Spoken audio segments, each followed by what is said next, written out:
What is up, guys? Welcome back to the YouTube channel. Today is a new day, a new project. We are cleaning up I believe it's a 1940s South Bend lathe.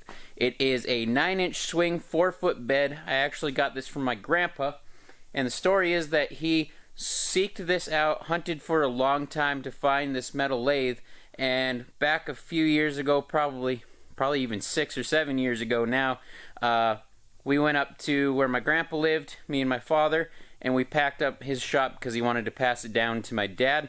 And he asked if I would take this metal lathe because he knew I was more interested in the metal making world instead of the woodworking world.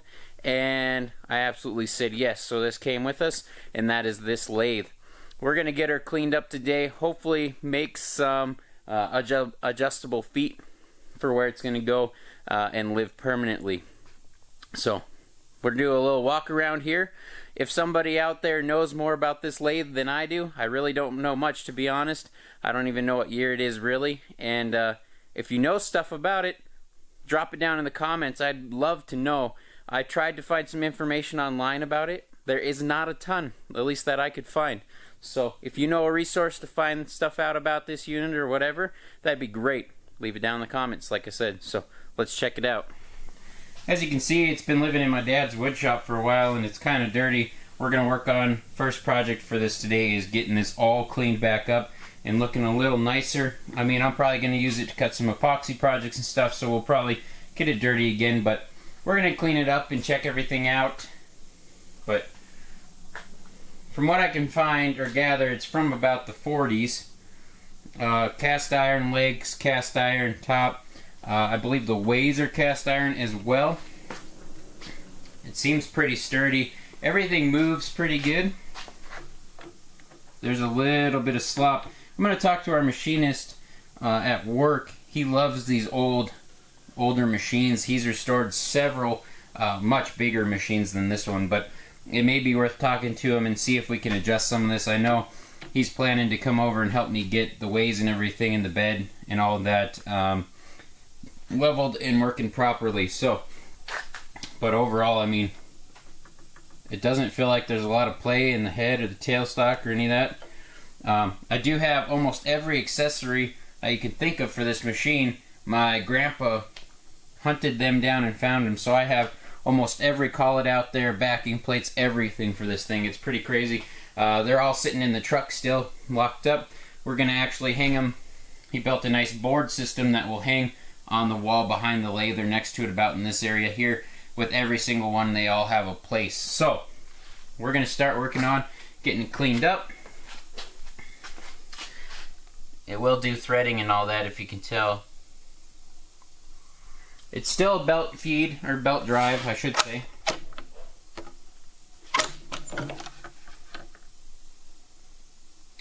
And all that does seem to work. We got a new belt or spare belt in the pickup for it, but you can see, I might not focus, but it says 9-inch by 4-foot bed, and it is catalog number 332-A. If that means anything to someone that knows more about lathes than me, drop it down in the comments, guys. But we're just gonna get her cleaned up. We'll fire up the plasma, we'll cut some adjuster feet for it, and we'll get going.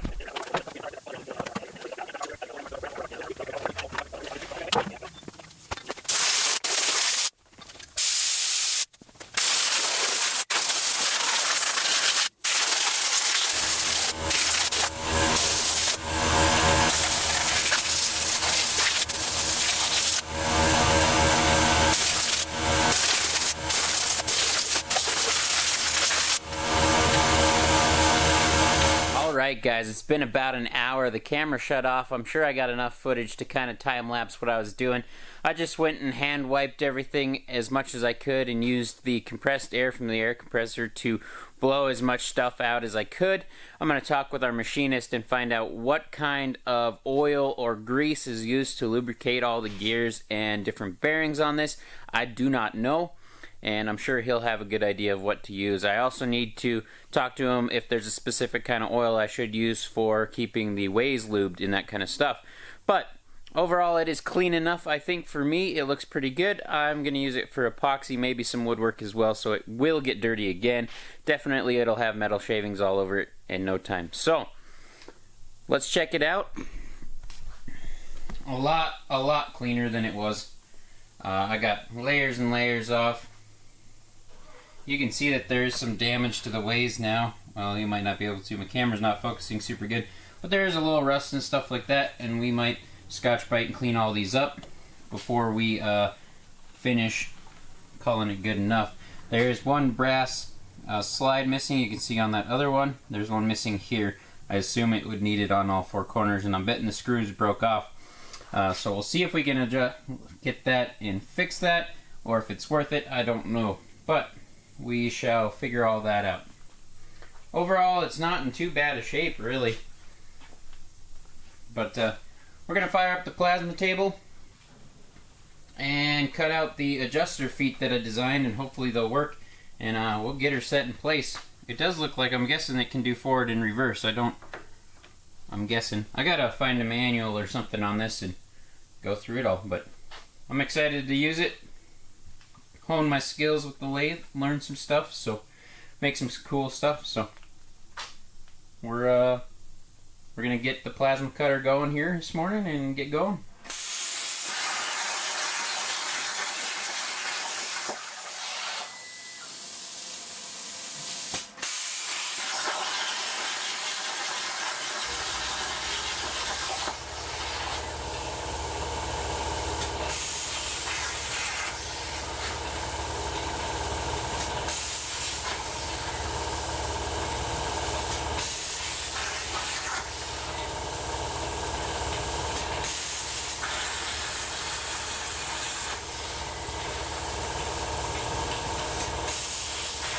Guys, in just about a minute here, we got her all cut out. It's really nice having that plasma, makes it easy. The amperage on the plasma was a little low, as you can see from the lines. It didn't quite cut through it, but not too much beveling or anything. The Z-axis is loose again. That is one frustration with the tables. It backs off and loosens up quite a bit, but this will work. I'm gonna go ahead, I gotta run to the store and grab some nuts for both this point and this point. These are the adjuster feet we're using.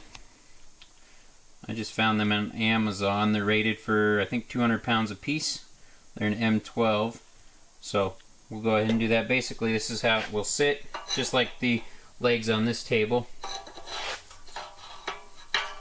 This will go through like so, with the nut welded on the bottom side here, and so on. Should be pretty easy. But, I'm gonna run to the store and grab some nuts, and we'll get this done here. Foot pretty much mocked up and ready to go.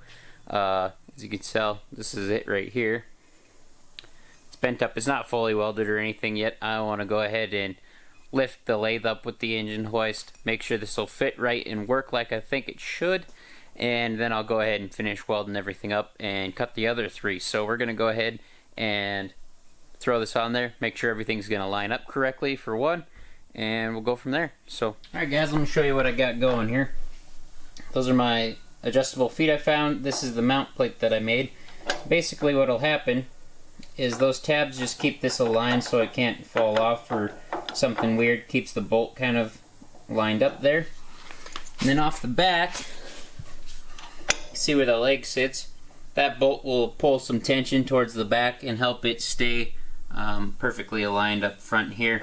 And once we get it adjusted, I'll put a washer and another nut on the top here. So should be pretty secure and just fine. So we're gonna go ahead and cut the other three out, and I'll have to get some longer bolts. It actually probably would have been the right length if I put this nut on the right side. It is pretty close, so that's my fault. I made this the wrong direction, welded this on the wrong side. So we're just gonna slam the rest of them out and get going on it.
So the two that I've already got pretty much fit up for the one side of the lathe, I went ahead and welded up, and we're going to get those put on, and then we're going to figure out how to hook up to the other side of the lathe and get that kind of picked up a little bit so that we can fit the other two mounts over there and make sure they're going to fit correctly before we weld them up. So we're going to go ahead and throw those on.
Guys, as you can see, I got everything thrown together here and mounted up on the wall.